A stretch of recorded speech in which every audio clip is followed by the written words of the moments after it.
From the time I was old enough to notice things, I didn't like that house. I was afraid of the upstairs. I never felt safe there. Mama always kept the light burning at bedtime because I was afraid of the dark. One evening, when I was 9, my sister was downstairs and I was asleep in bed. She was expecting Mama to come home at any moment. When she heard the front door open, my sister called out, "Hello, Mama," but there was no answer. She heard footsteps, but they didn't sound like Mama. Her footsteps were light, but these were heavy, like a man. "Who's there?" my sister called, but there was no reply. The footsteps continued up the stairs and wandered into all the bedrooms, but when my sister called out again, "Who's there?" the footsteps stopped. She was young and afraid, but she knew I was sleeping alone up there, so she took the lamp and searched all the rooms. She even went into the attic, but she didn't find anyone. My sister went back down to the dining room, but as soon as she sat down, the footsteps started again.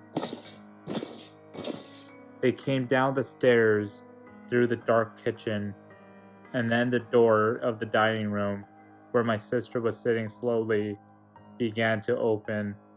She was scared out of her wits. "Get out," she screamed.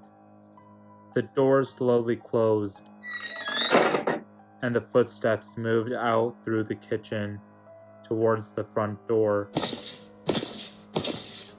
She heard the door open and shut, so she ran to the window to see who it was. There was nobody in sight, and there were no footprints in the fresh snow. That was when she realized that whoever or whatever had walked in, it wasn't human. She huddled on the couch and waited for Mama to come home.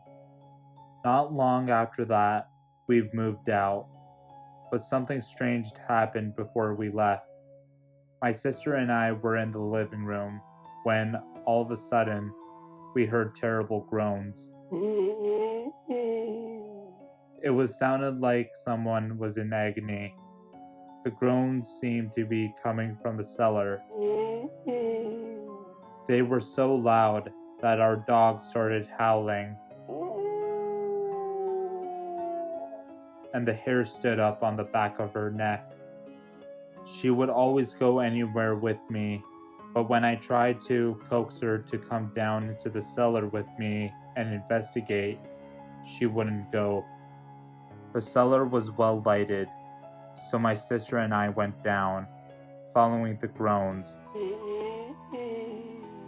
until we came to a little alcove, and there the groans ceased. I wanted to dig right there on the spot, but there was no time.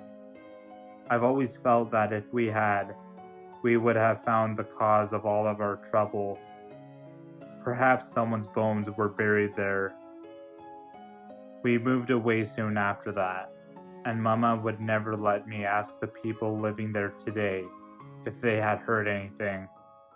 We were all glad to get out of that house.